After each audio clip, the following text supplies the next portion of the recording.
There's a lethargy that is unexplainable. There's a work ethic that is absolutely unbelievable and unexplainable.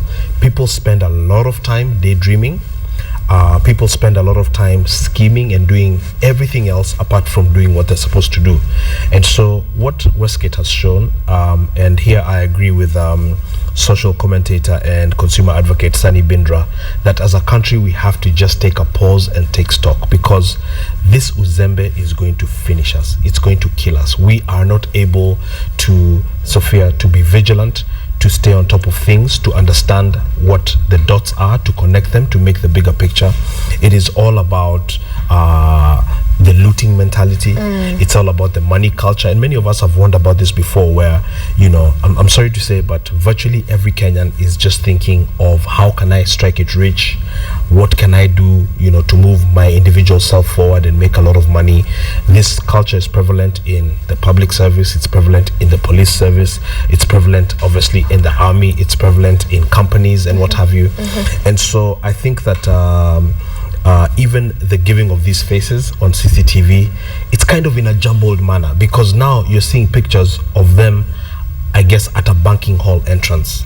Okay, and so I think what they're trying to make the point there is that these guys are going in there to buy a car. This is the car that was used and whatnot.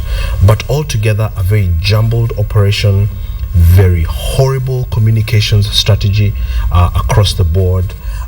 Even worse, the allegations against the KDF and what have you. And when you think, Mheshimiwa, that this is really just weeks after Kenya stood very proudly on all the different social media platforms and through the media, and sent members of parliament to The Hague and said categorically, we don't care about the West. We are moving east. We are sovereign and independent. Leave us alone. And then we don't even have the capacity to save hostages. We are in dire straits. For the first 1 hour, I'm told, it was a British Metropolitan Police officer, 2 Indian Kenyan vigilantes, and an Israeli officer that really were able to even try to, you know, to forestall the rampant killing that was going on before the response of our different agencies. I don't think we have a lot. We have a lot to learn. Too much on that. We have a lot. We have a lot to learn. In Westgate itself, we have a lot like to learn. Every other mall in Kenya, the big ones, we have police. I don't think it's correct for people or Benji to say that it was some British people and the Israeli. First of all, we were not there, but we know as a standard procedure that in malls we have security people there. People are there, whether they are dressed, who are not armed, whether they are dressed, you know, in police. And we are saying now these are some of the things we need to look at. Yeah, because Sophia. you know the head For of example, security now, at Westgate was among the first to be killed. He was shot 8 times. And we are saying, like now in Uganda, we have what we call askari gongo, hawa kawaida hawa. They are given, actually they have a right to bear arms.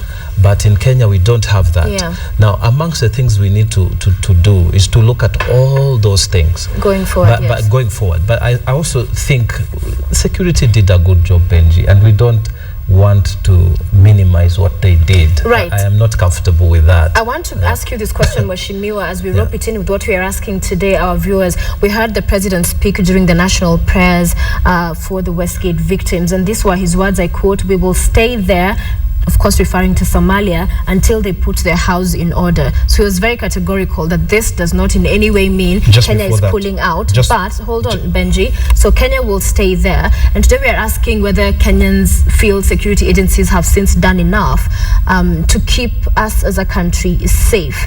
So whilst this war in Somalia continues, and of course mixed thoughts and reactions on the same, do you think now, after the incident, which was mishandled in many ways as the police have been criticized, the security agencies, has enough been done since going forward? As we're talking about, we need to look at the way forward. The first, that statement from the president, we need to look at it from the historical perspective. We were hit. Kenya was hit. At that time, before the KDF forces, then it was President Kibaki, before the decision was made to go after them. Right. And I'm not a security guy, but it is a well-known fact that the best defense is offense.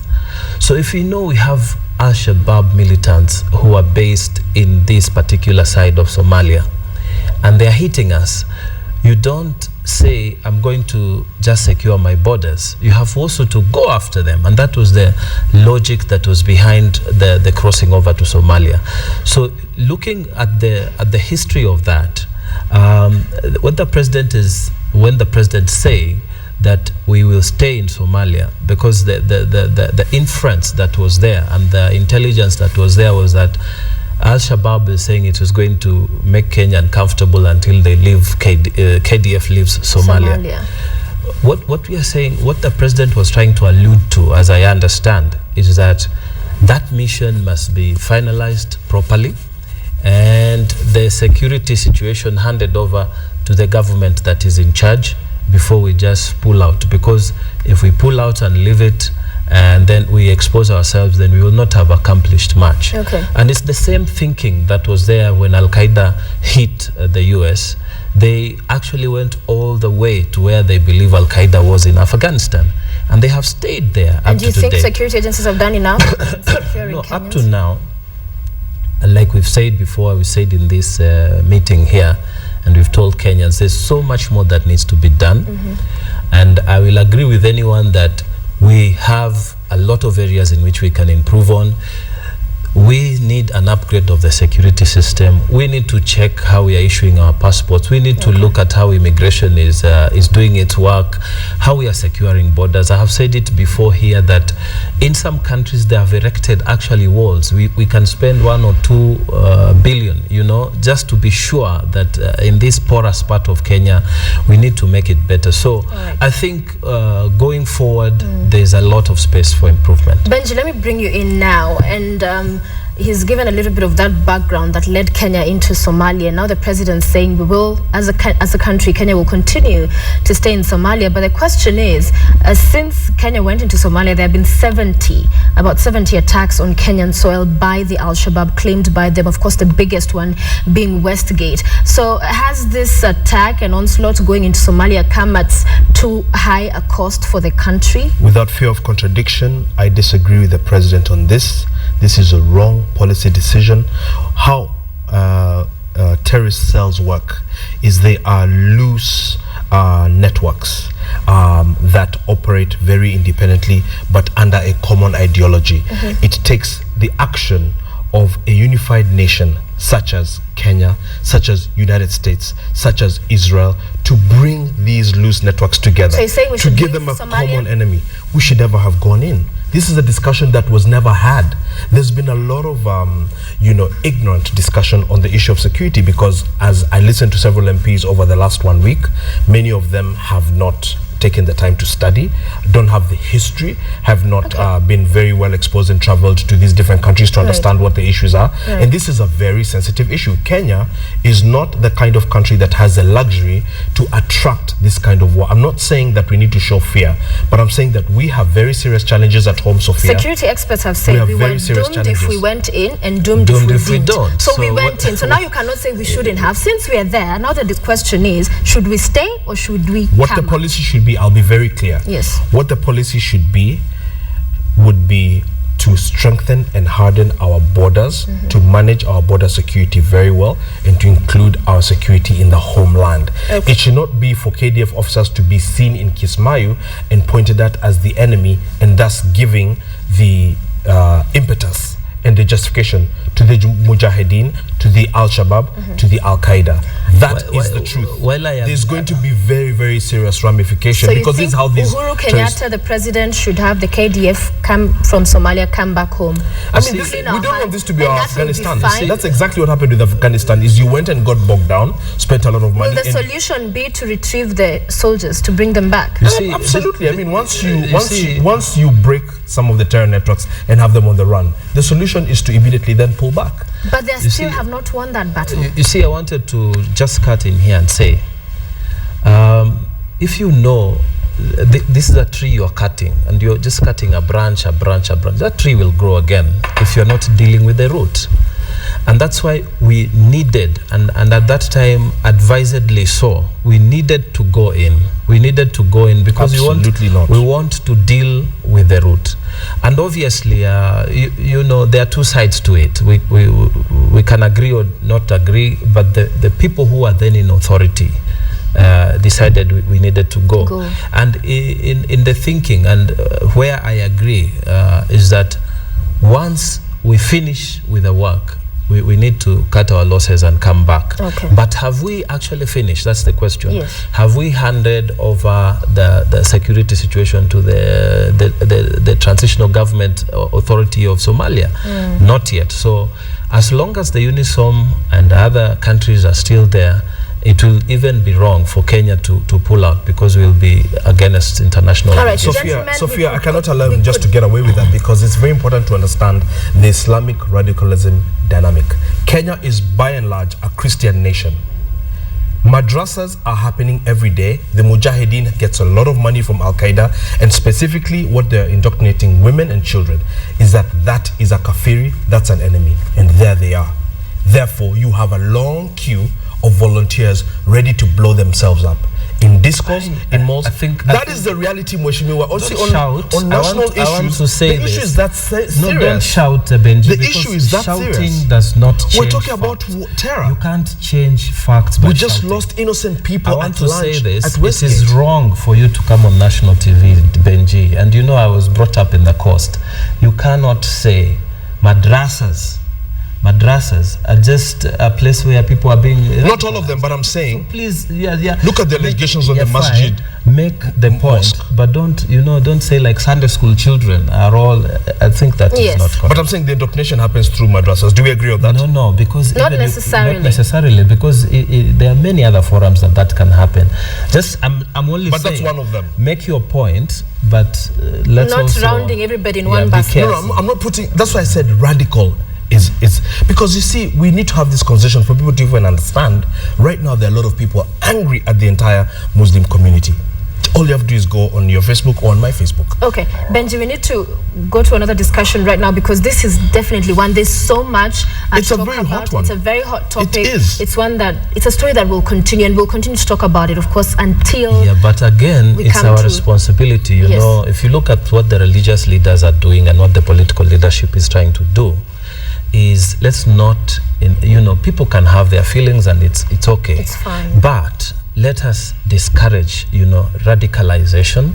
Let us try to put the fires down, because if we go that way, Christians can also be radicalized. I guess one way of discouraging is by killing the sheikhs, and that's happening. Where I want us to go next. Let's go to Majango, because we saw what happened last week, those tragic shootings, the sheikh and the other men being killed in that, and following that again we saw the burning down of a church, Salvation Army. Salvation Army. So the question, and back on center on the spot on this one, is the police, because there's those allegations that this could be extrajudicial killings, but you wonder what the correlation is. If in fact that is the case, of course the police have come out to categorically discount and say that is not the case, that they are not to blame, to deny those allegations. But on the other hand, whilst they're claiming that it's the police being involved in this, and then why are the churches being burnt down?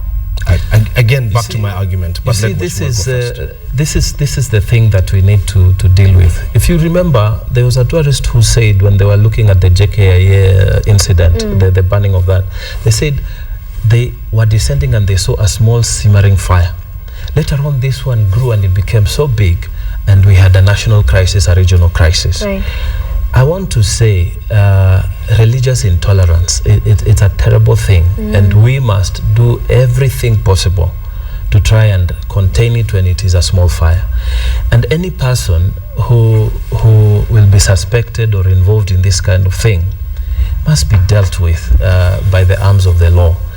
And when things like this happen, what are the facts that we have now? On Thursday, we are told Sheikh Ismail Ibrahim was shot dead by unknown assailants. Now, these people, they spread bullets and killed. In fact, they killed 4 people, including him. Right. These are the facts. Then there's an allegation by police that Sheikh Abu Bakr Sharif the person who is also known as Makaburi went and interfered with the scene of crime and made the body to be buried very quickly before police did their investigations. Now, these are the facts as they are. Now, assuming those assailants were people we don't know, as because we don't actually have the information, how does this connect to a church? To a church, or move it from the church, how does it connect to businesses in the streets that were looted and chaos generally? And I want to ask now the question, is it simply upset youth and the mob we saw venting their anger following the killings, or is there something else underneath? Mheshimiwa is being so circumspect. I'm sorry to say, even though he's my friend, he's being quite dishonest with the analysis of the issue. You pretty much know that this is extrajudicial killings. You know it's the same thing that happened to Abu Drogo. No, it happened at the same it has place. not been proven. I don't think, first of all, Benji, I think we this is national airtime. How would we sit on national television? You've got people watching you in Undani. You can't come and say that I'm being dishonest with my life. I've given you the analysis as I see it. It's not dishonest. It is the facts as I know them. It is the facts as everybody knows them. So you think this was a robbery? No, how do you know that it was extrajudicial killing, Benji? You don't stand up in national TV and make heavy allegations without factual any. This is exactly what we are trying to discourage, because this is what inflames passions. You know, I need to repeat this, Sophia. My county went through hell in terms of war and all that, inter-ethnic whatever. And anytime you make a generalized assertion, it is wrong, at least if you're in leadership. All right. The point we need to make here, and we must continue making, is let the facts be laid on the table. No one accepts it that in Kenya today, you can be in your car, you can be in the street walking, and then you are sprayed with bullets. That is wrong, and that must stop. But is it the police or is it not? That's a work of investigation. And we must give the security chance to do that work. If we make allegations, Sophia, what happens is the listeners there will then take positions, and those positions may not be helping build the country. I want us to wrap up this very quickly to move on. As you both know, we have quite a lot to go through. Our time is winding down. But do you think there's something else underneath? Fine, you think it's extrajudicial killings, and several others out there think the same. We wait for investigations on the same to be conducted. But the question is, where does the burning down of churches come from? That's what I'm explaining. Is there an effort That's what I'm explaining, Sophia. This? If you look at the shell casings from the investigations done, for example, by the investigative journalists that looked at the killing of Abu Drogo and consequently this sheikh last week, you realize that these shell casings are a high caliber weapon that is typically not in the arsenal of the Kenya police.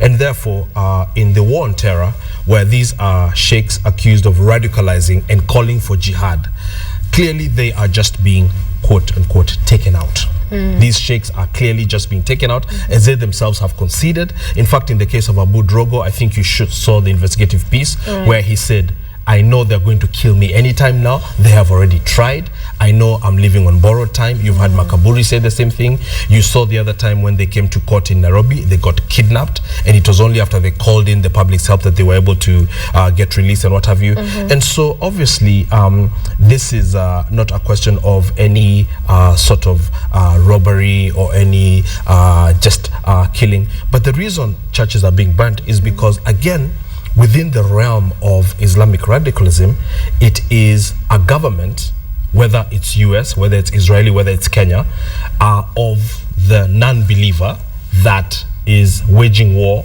on us. That's exactly how. And so the first enemy would be a church. Why this is important is because we do not want to open up another front in all the divisions of this country on sectarian violence. It's very possible, as he's saying, but I just feel that one of the things that really frustrates me in this country is, for some strange and weird reason, there's just a general sense of lack of leadership on all the crucial and major issues. We have a lot of dishonest leadership. People don't want to say what they mean and mean what they say, and they don't want to take action on the actual things. So all we do is disburse money for intelligence. This money is spent, however it's spent, on buying vehicles, on travel and junkets and what have you. But the real problems, the real loss of lives, the loss of property, the loss of opportunity, loss of security continue unabated. And all we can do is just go on different shows or in different meetings, take notes, and just tell more and more stories. And by time, it's extremely vexing. I wanted to say what's extremely vexing. As you comment. I wanted, yes, and that's where I'm going. There is information to the effect that in mid-July there was some information or intelligence information to the effect that the late Sheikh Ibrahim, who lost his life on Thursday, was involved in the reactivation of the Mtwapa cell of Al-Shabaab. That information is out there now. Right. Now, the question is, if this information was available in mid-July, what has happened since that time up to now? Or what is happening? And this is where I wanted to weigh in on Parliament and say, going forward, there was a time the NIS was called Special Branch. Yes. It then mutated into the National Security Intelligence Service, the NSIS. Then it mutated into the NIS. Now, the biggest difference is that the current NIS is basically a civilian outfit. You cannot take preemptive action. The only thing they would do is take information, get the evidence, and then pass it over to the police. Yes. Now, we need Parliament in their interrogation of this matter to look into the possibility of amending the law and making sure that we give at least, even if not all power, but minimum preemptive power, so that when you have information in mid-July, please, if you know something is happening, then go and take action, hand over those people to the CID for work to be done, and they are processed through the court. But you don't have a situation where it's now September. We are getting now information that in mid-July, there was intelligence information to the effect that some people had come in and they want to start some terrorist activities along the coast. Sophia, I agree with Moshimo on that particular one. Yes. We do need to have a very much more strengthened intelligence service, not just civilian guys who are unarmed. Yeah, a dog with teeth. If we do not, for me, I'm not scared to go on the record and say it as it is. If we do not, the price will be too high to pay, Sophia. On the war on terror, the price is too high to pay. What happens is they thrive on the surprise element of surprise and sporadic nature of attacks.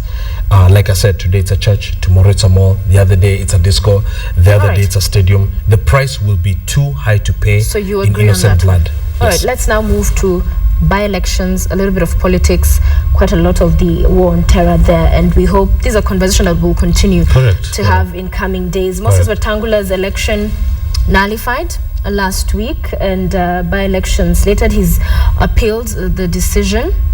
But of course, the question now is whether he can still vie because of the judgment and how it read, that somebody perhaps could go to court and argue that he was implicated or found culpable perhaps of electoral malpractice like bribing, which then would mean that you cannot vie. I understand it was a very bad judgment. Who says it's a bad judgment? The text of it. It was a very hostile judgment. So you think it was a hostile judgment? That's what I'm made to understand. That it had I think 9 or 11 pieces of very damning outcomes, that he participated in the treatment of voters and what have you. And this is why he's appealing it, because it can actually make him ineligible. I thought he said he's not pursuing the appeal. I think he's still trying to pursue the appeal. I thought he said he wants the election done. Yeah, well, no one has seen the judgment, but it lays ground for him to be ineligible. That's the point I'm making, which is obviously very difficult for him, very damning for him. He also does have problems on the ground. This is the truth. As far as popularity, he's not popular. What problems? He's got his own challenges on the ground as far as popularity goes. In fact, what a lot of the information you get on the ground is that he was able to sail through because he was under COD. But barring that, it was very tough. And so you've seen also the killing of one of the trial lawyers, all right, the lawyer for he's someone that I didn't know. For Kombo. He was in fact my classmate. Very sad. And so what you could expect is that he could lose. that Combo and whoever else from Amani or whoever will put up a really, really serious fight on the ground. And as you know, in that part of the country, they're still very, I don't know how to put it, but I always say that the Luhya have maybe demonstrated best what democracy is, because, for example, in the general election, just for Mudavadi being a Luhya and a national leader did not guarantee that he's getting all the votes. Unlike, for example, in Central or in Ukambani, etc. For me, that's always a big lesson in as you come in to comment on that, Mheshimiwa, this was the only one standing inside politics from the code principles, the three. The two were knocked out in the elections. He was left standing. Now he's out, could be out completely or might be able to recapture his seat. What does that say of this alliance as well?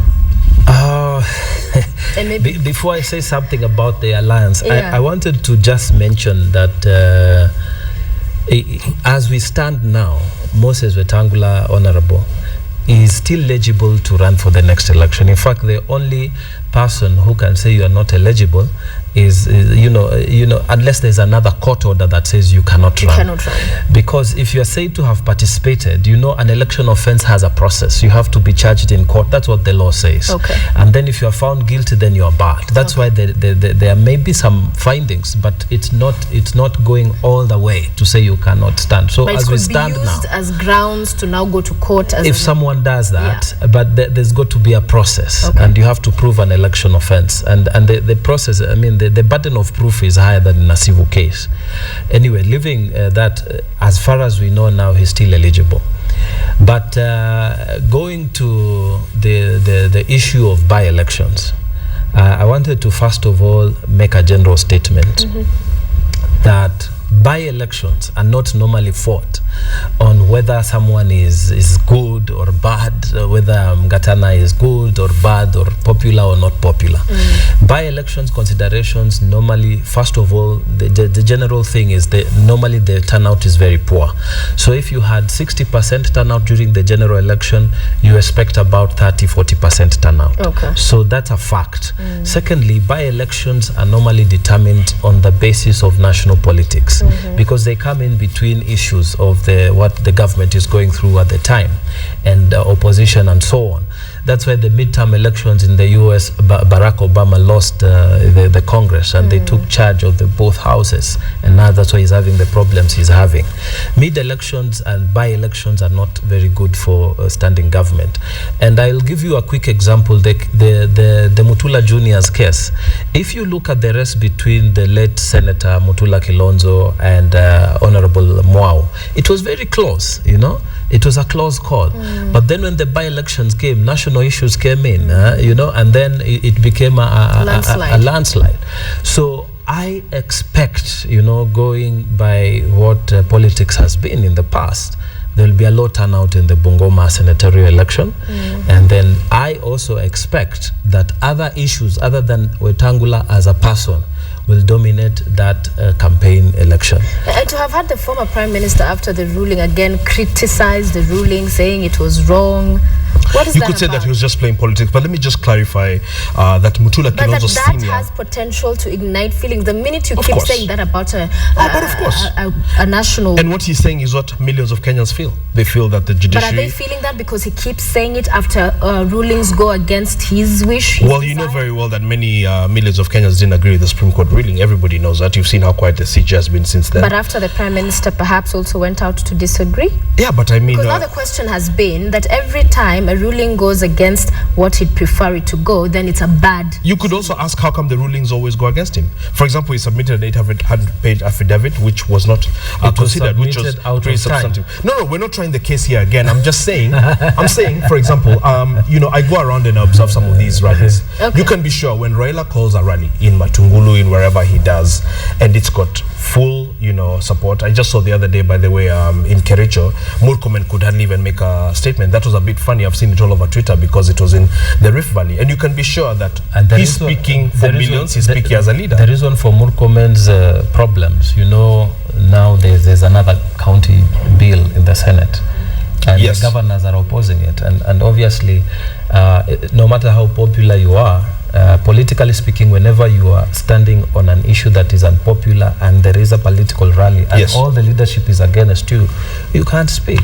That's true. I noticed that. But I just wanted to clarify that Mutula Kilonzo Sr. got 194,000 votes against Harun Moore's 50,000. So that's very important for us to understand the dynamics of. Of course, Moore's 50,000 was way more than Kaloki's subsequent 6,000 votes against 198,000 for Junior, who campaigned Monday, Tuesday, Wednesday. I was his campaign manager. Monday, Tuesday, Wednesday. He wrote on the support for his sister, and he basically got 91%. So it's important to clarify that. But with these by-elections, suffice to say that there should be some drama. Possibly it will be interesting to watch. Yeah, very interesting to watch. Am I expecting any upsets? Perhaps not. An interesting one to watch as well is Matungulu. That's near my shags there with the young Mule, Stephen Mule there. All right, but there's a quick one there. Honorable Raila, the leader of Quad, and the leadership, Mheshimiwa Kalonzo and the others have consistently been saying Jubilee has taken away their votes, they have stolen it, I don't know, the second time, the third time, stuff like that, and hammered on this. I wanted to say the courts, across the country, so far, in all the elections that have been determined, you will see that it is the COD areas that have been found to have had election malpractices. So I want also Kenyans to know that sometimes when leadership, like the question you're asking, leadership comes out and says, this is unfair, this is unfair, this is unfair. We also need to look at what really is happening, because it cannot be true that a court in Western, a court in Nairobi, a court where all of them have conspired against COD. It's not possible. So let us be honest sometimes. But why only in COD areas? No, we have to be honest enough. But there are cases where COD has won and carried the day. Facts are facts. The evidence is there in these courts. And we need to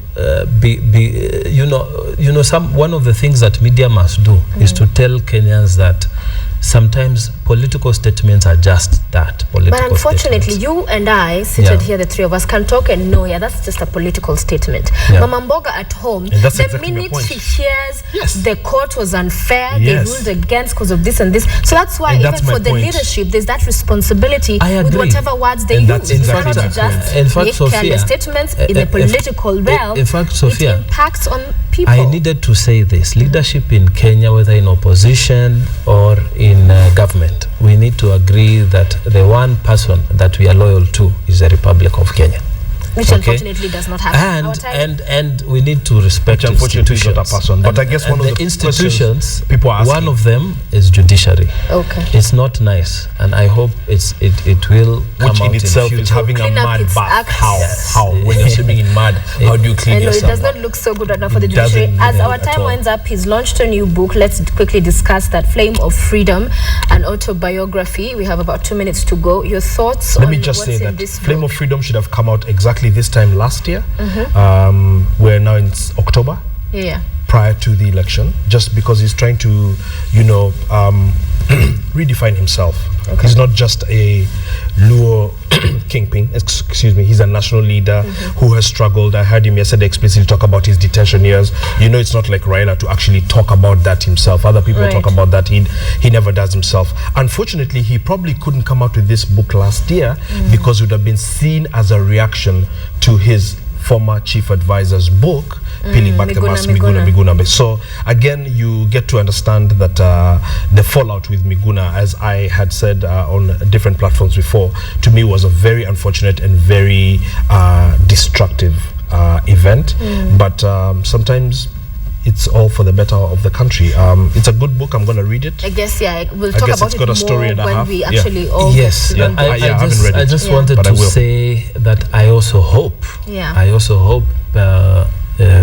President Kibaki will put down his memoirs. I know. Just like I hope when Uhuru finishes, he'll put down his memoirs, or any other significant politician in this country, because there's no school of politics, there's no training in politics, there's no place you go and learn this is how you do it. But when people have a collection of history on how this country has mutated over time, it helps. And it is a standard Western practice for people who have done so much to come up with memoirs so that we are able to see where the country was and where the country is and where it should be going. So I hope it will be a practice of the leadership going forward. And let me just urge the reading culture. Our people, have not That's really why here on got Morning that. Express every day Yes. we're doing a Let's book. urge It's all about people the to reading read. culture is very important, and let's avoid misconduct and wrongdoing, like PDFing. Buy the book, save a little bit. Buy the book. Let us not do. It's about 3,000 shillings. 2,900. Buy the book. Yeah. It's a good thing. Okay. And PDFing is wrong. Whether it's Raila's book, whether it's Miguna's book, let Anyone's us really have virtue as Kenyans. We have 2 minutes. I want to give you each 1 minute to give a quick comment on what will still happen in the NHIF. The bosses have been charged. Of course, it was over the 100 million shillings fraud case that went into some defrauding NHIF, controversial health scheme there. That was crazy. So that we are seeing that the bosses, the 3 key guys being charged. What does that say? Very quickly in a minute as you wrap up. There was crazy misbehavior at NHIF. Everybody knows that. It came down to almost fisticuffs between, Kerich and Sosion, then sitting on the board. Very serious allegations from Atwoli as well, against also the former Medical Services Minister, Nyang' Nyong'o. There was just absolute mayhem. Suffice to say, a lot of these bodies in this country for the last so many decades have been used to milk resources for campaigns. It is wrong. It is not right. It will never be right that looting of parastatals happens every year. These are scandals, never-ending scandals. So now they've been charged in court. I suspect that 100 and something billion is just a drop in the ocean. 100 million, by the way, is a drop in the ocean based on all the other money that has been mismanaged, misused. That's why in the last 2 years alone, the turnover at the top of the NHIF has been, I think, more than 4 individuals just coming and going, and a lot of mayhem. Thanks. If it's Monday, it's the way it is. It's with the way it is. The quadruple Bs, the big brown bad boys. The big brown bad boys. I wanted to just take it from the point of it's a drop in the ocean. Yeah. There's a lot of money which has been lost. But I also want to say that the anti-corruption and the Anti-Corruption Commission, it's the one that is prosecuting this case. Ethics, The Ethics Commission. They've done a fantastic job. My problem is that it's taken too long, and the reason being that the capacity in that commission has not been at its full 100%. So again, I go back to Parliament and I go back to the relevant ministry. Let us abide by the Constitution. The Constitution chapter 15 says we must, the nation has a responsibility to fund commissions so that they can perform their core mandate. If these people are properly funded, I'm sure it's not just the NHIF. There are many others which are doing the wrong things, and these crimes of economic crimes, we must really deal with them. And we are not saying the people who are charged are guilty, but we are saying it's good work for the commission to have brought at least one case forward. We know there are others. They should do their work. Okay. Going forward. Mheshimiwa Danson Mungatana, Benji Ndolo, thank you both very much for joining us this morning. Always a pleasure. A heated discussion. Always a pleasure to have you say what's on your mind, what your thoughts are. And of course, we continue to watch what will happen this week ahead of our discussion next week. I wish you a great week ahead. Thank you. See you Monday. Thank you. Thanks, Sophia.